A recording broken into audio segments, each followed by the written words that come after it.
I'd like to start by welcoming you all here today. Thank you for taking time to be with us here at Studio B.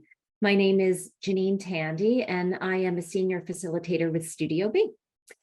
And I'd also like to thank you for taking time out of your busy day and your busy schedules to talk about time, and really specifically talk about our relationship to time during the course of the workday. And there's two things that I wanted to highlight as the sort of intentionality behind today's session. The first one being that how we navigate time, how we structure our day with our time and our energy, and making sure that we insert time for rest within the course of the workday is integral to our well-being. It is integral to our well-being. And this is because time is not a renewable resource, right? Unfortunately, sometimes we think we can get it back when we multitask and we do a lot, that somehow we can buy ourselves a little bit more time in the future. But sadly, probably a lot of us can recognize that that doesn't happen. So there's ways that we can understand how we can make shifts in our day so that it just feels a lot more nourishing. So I'll walk you through that today. The other thing I wanted to do as well was to allow this time together to be experiential. So meaning, since we're talking about the importance of inserting rest breaks within the day, I wanted to do that as well within the time that we have here together so that we can really allow that to land and feel the impact of what it's like to take short breaks in the day, that we don't need a lot of time, and we certainly don't need much in the way of space, just the chair that we're sat in, and we can really make an impact in terms of how we're feeling. And so nicely, we're going to start our session with that. And so what I'd like to do is offer you a practice that is entitled Do Nothing. So I'm giving you permission here in this practice to not do anything at all. How fantastic is that? So often we're doing everything, right? Or we feel like we need to. And now we've been given a permission slip here in the session, and you have as well by your organizations and the leadership within your organization, that taking time out of your day to engage in practices that we offer on our platform, whether they're live or on demand, to do this for your overall well-being because of what the impact can do, which I'll explain after this specific practice. So the invitation here is to just make any adjustments to your seat so that the body feels comfortable. So you're welcome to maybe move the head and neck around a little bit, or if you're noticing any tension in the jaw, to just have a little bit of movement there to relax, allow the hands to gently rest onto the legs. And if it feels comfortable, you can close the eyes, as that's a really lovely rest from screen time for this few minutes together here in this practice. Or you could just move the gaze away from the screen, either more lower down so that it's more of a grounding gesture, or just a little bit off to the side so that we can reconnect into gentle presence. And let's begin by taking 3 purposeful breaths. So inhale in, just noticing the sensation of filling up with air. And then a nice long exhale out. Taking a nice inhale in. And then releasing, letting go. One more time like that, taking a long inhale in. And just leaning into the body's natural ability to let go as we do on the exhalation. Now for these next few minutes, just allow yourself to rest in each moment as it unfolds, just noticing what comes into your field of awareness. So we're not looking to push anything away or overly fixate on any one thing, but just gently allow ourselves to rest here.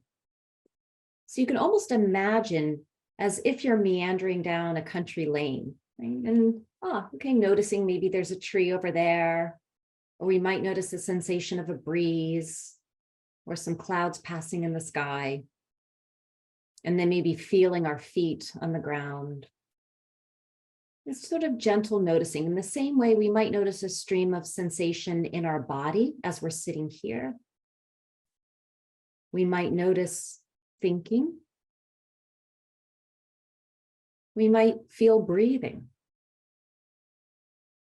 Allowing yourself to rest in this whole container of space that is the present moment. So we'll take about another 1.5 minutes.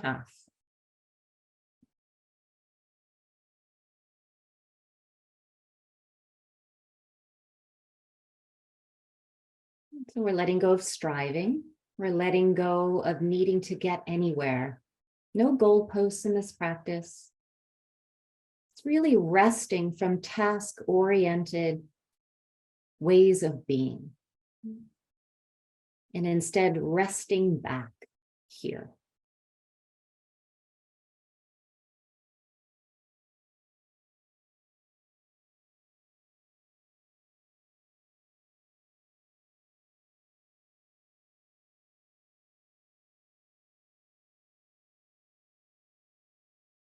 And let's take 3 more breaths in the same way that we entered practice. So with attention and just noticing how it feels again to breathe the air in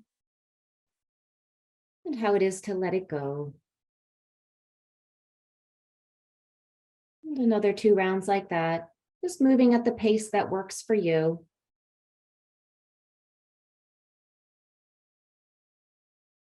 And after that 3rd round, just taking a couple of moments to open the eyes or drawing your gaze back to the screen and just noticing how you're feeling right now. And the interesting thing about this practice, when we give ourselves an opportunity to rest in gentle presence, what that does is in a healthy way disrupts or interrupts any reactivity that might be in our system, overwhelm, right? Stress, multitasking, doing too many things at one time. It can also interrupt if we're feeling foggy or sleepy, and it can bring about a little bit more clarity and a sense of presence, really regulating our nervous system. So there's a lot of power in pause. And again, not needing a lot of time to really make an atmospheric change in our system. So that's why I wanted to start in that way, to just feel into that, to kind of notice how you feel before and after.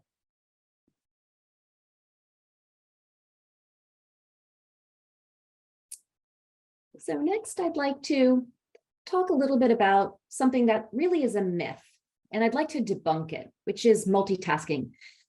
It's very much ingrained in our culture, in our way of being, in thinking that more is more. The more we do, the more tabs we have open, the more tasks we can do within a short period of time. Somehow it's more productive and we're achieving more. But actually, it's quite false. There's an inverse relationship to the more we do and productivity going down. And actually, studies have shown that our productivity goes down by about 40% when we do a lot. 40%. That's quite a significant percentage. And that's because our brains have evolved and they're wired to be single task oriented, meaning we're meant to be channeled to do one thing, to concentrate in sort of one area at a time. And when we can do that, we do it with more care, and we also do it with more quality. Because what multitasking does is an analogy I like to use because there's a nice sort of visual associated with that. It's imagine our concentration, our energy is like a very big bucket of marbles, right? All enclosed in one big area. And when we multitask, it's like taking the bucket, throwing it up in the air, and the marbles scattering and going absolutely everywhere. That's what it does with our attention, right? It goes absolutely everywhere. And that's why we feel really tired when we spend our day in this way. The end of the day, we feel depleted. We also have higher rates of reported burnout, stress, and exhaustion. So what we want to do is disrupt this mindset that we can do it all, because we can.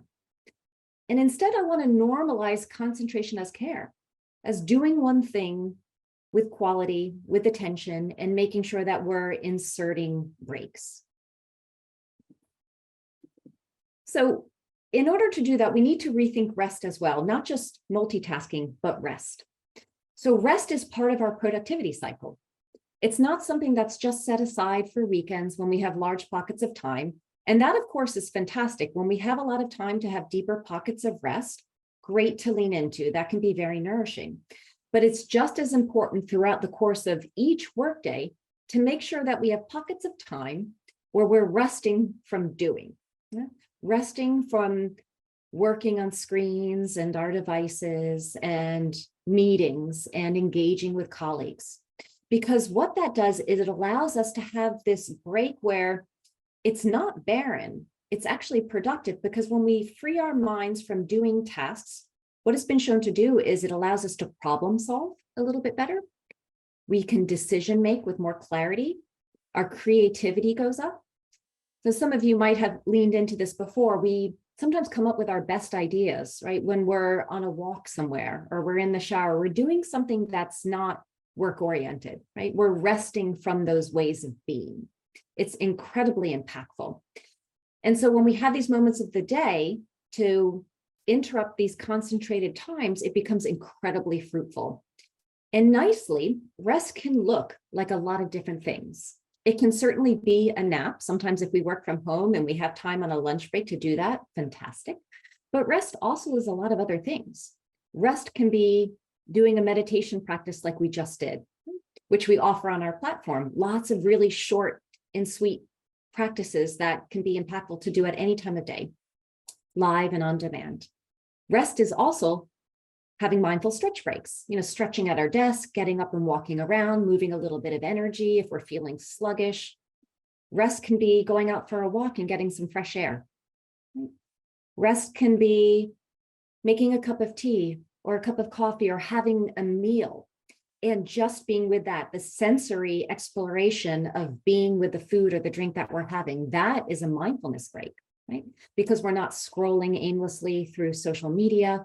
We're not eating in front of our computer and doing something else. We're allowing that to be a restful moment. So there's a lot of different ways that rest can show up. And it's something that you can really lean into yourself to decide how that could look and feel for you. Something which I'll talk about a little bit more on this next slide. So I wanted to offer you a couple of strategies, things to think about that you can use to sort of deconstruct the days that perhaps you're in right now that might feel too busy or too overwhelming. And it can be sort of renegotiated so that the day feels a whole lot more spacious.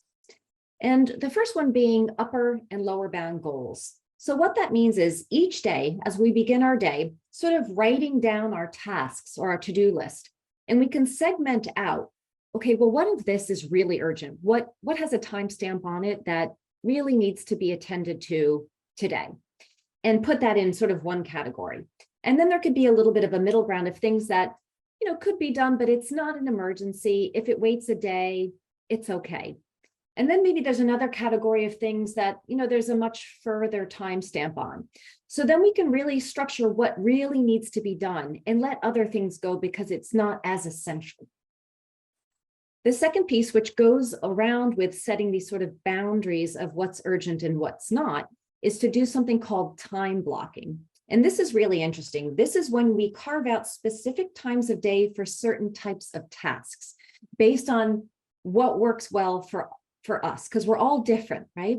So for instance, if you have to do a lot of work that maybe involves planning and writing, and you feel most awake and attentive in the earlier parts of the day, then what you can do is block out those first 3 hours of the day to do those tasks, right? And then what you can do is then have a block of what we call inboxing time, right? So rather than having our inbox open all day and we're constantly toggling back and forth, which takes a lot of time, and it's what we get into a switch tax, right? We get taxed in terms of energy and attention when we're going back and forth all the time. So we can dedicate time to checking our inbox, maybe 1/2 hour in the morning and 1/2 hour later on in the day. So it feels nourishing. We can attend to messages that come in at different points of the day, and it doesn't feel overwhelming. And whatever we don't get to at the end of the day, we'll then get inboxed in for the next segment in the morning the following day. It could be then you have a sort of boxed time for when there's creative activities going on. And that might be around lunchtime or just after lunch when we have a little boost of energy. And then there could be time that's blocked away for connections. So that could be Zoom meetings or in-person meetings, connection with colleagues, things like this.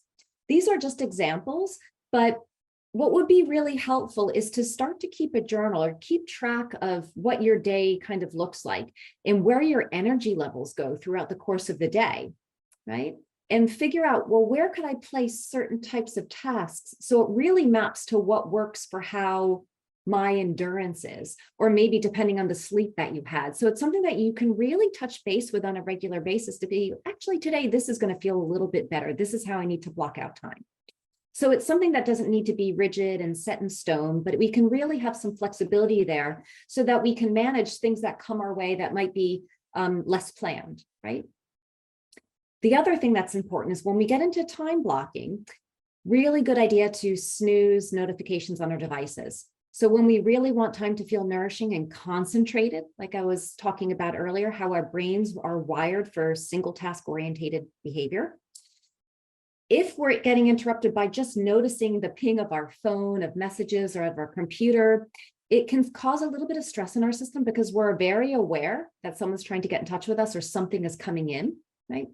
So we can really make sure that we have time where we're turning off our notifications so that we can really use it wisely.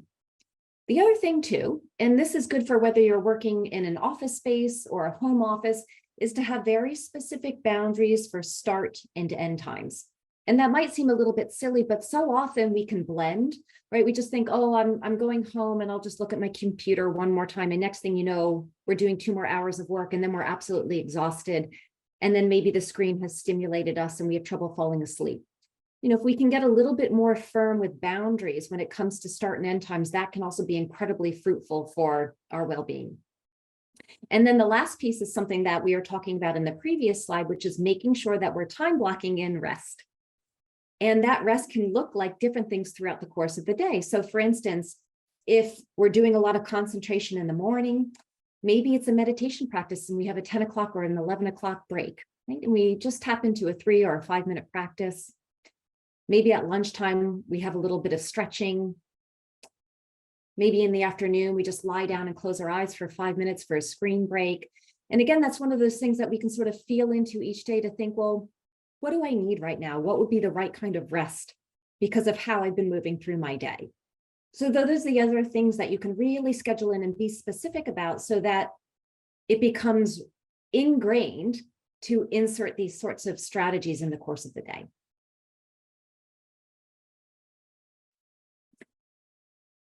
So now that we've had a chance to sort of talk about these things, what I wanted to do is draw you through one more practice. Now that we've had time to probably think in our own minds, we're planning and we're evaluating perhaps some of the information that I'm giving you, I want to now allow you to have a little bit of a rest from that and sink into a practice that allows us to have a little bit of a check-in, or what is sometimes called a temperature check.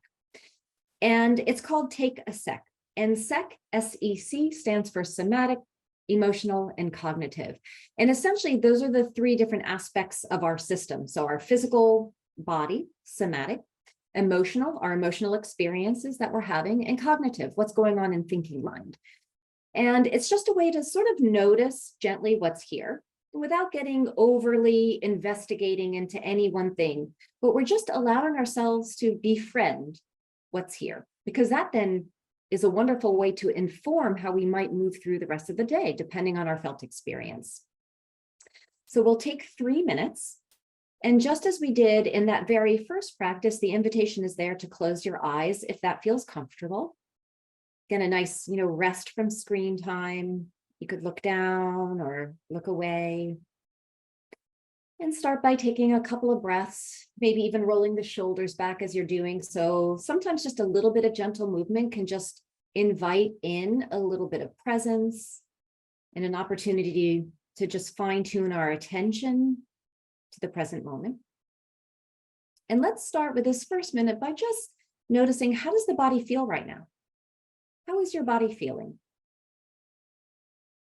It could be noticing tiredness, or we could be noticing energy. We could notice that our attention is being drawn to a specific area of the body. Maybe there's an itch, or we're noticing strong sensation. Or we might notice that the body feels relaxed. But just allowing yourself to connect into what that feels like for you right now, to be in your body right now without judgment, without comparing. It's just what's here.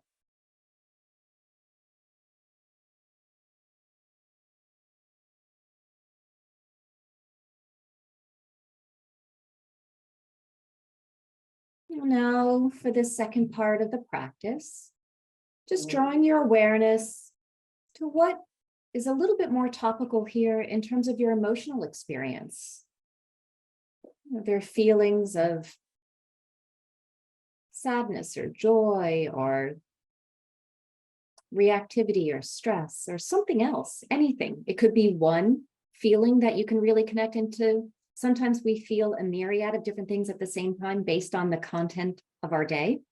And that can be interesting just to notice.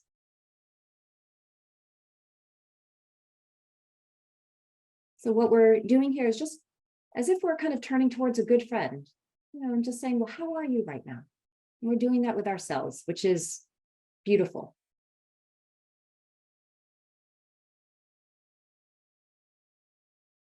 And now this last minute, I'd like you to turn towards the workings of the mind and just noticing the nature of thinking, of thoughts. What's taking up a little bit more real estate right now in the mind? Is there sort of a particular thing that you've been focused on or that's, sort of present? Or is there a number of things that are kind of swirling around, again, based on the day that you've had or things that are going on in your life right now? Again, just noticing this sort of gentle touch,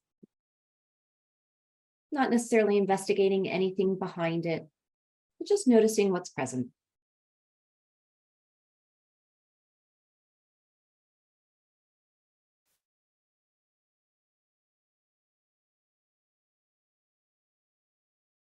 And then let's close the practice with taking 3 more purposeful breaths as a way to sort of seal this time in, acknowledging all that was felt here in our bodies, our emotional body, our thinking minds. And just sort of keeping that in a nice, curious, tender way here.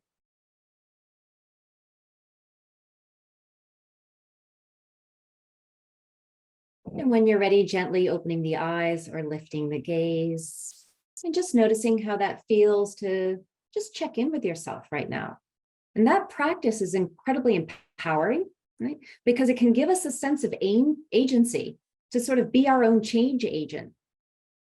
Being like, oh, okay, I'm feeling this way. What can I do now in the rest of my day to really care for that? So maybe I need to structure some of my tasks differently, take something off my plate. Maybe I need a different kind of a rest break, right? So this is very, very informative and also empowering to check in this kind of a way. And that's really my takeaway for you in today's session, is to feel empowered to make change. That yes, a lot of things happens in life to us that we don't necessarily have control of, but there's a lot that we can do to change our experience, right? To allow for our day to feel more spacious, for our bodies, our hearts, and our minds to feel more spacious. And I really hope that this session gave you some ideas and some things to think about and hopefully integrate into your day, as well as taking time, hopefully in the next couple of days to join us in some live practices or on demand to be able to join in with those pockets of rest. So what I'd like to do now that we have a couple of minutes left is open up the room here. If anyone has any questions, the chat is open. So you're welcome to put anything into the chat, as well as if you have any thoughts or reflections on anything that was said, whether it was the practice time or any of the content that was shared, you're welcome to place that into the chat. Happy to receive that or answer anything. So leave a little bit of space just to see. I hope this time has felt nourishing for you as it has for me.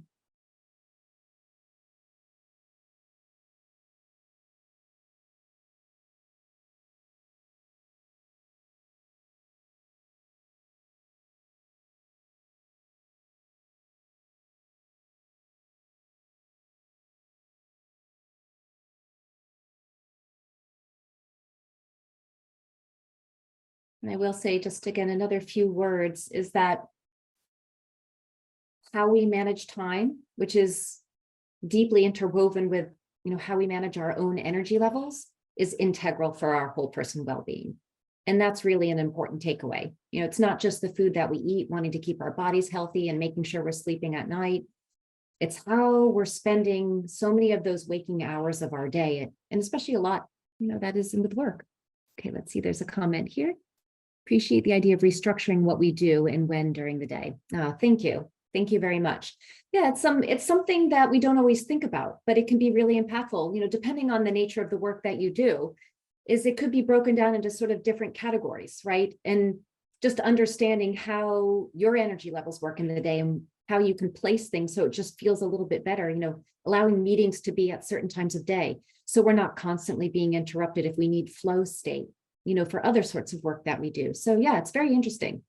And that's why I recommended, keeping a journal, doing something like that for the course of a week so you can sort of have an idea of how your week's like and then how it can be rescheduled so it feels good for you. And that can also be a moving target, right? Depending on how things change week to week. Just having that flexibility is very good. Okay, we'll give another minute or so if there's any other comments or reflections.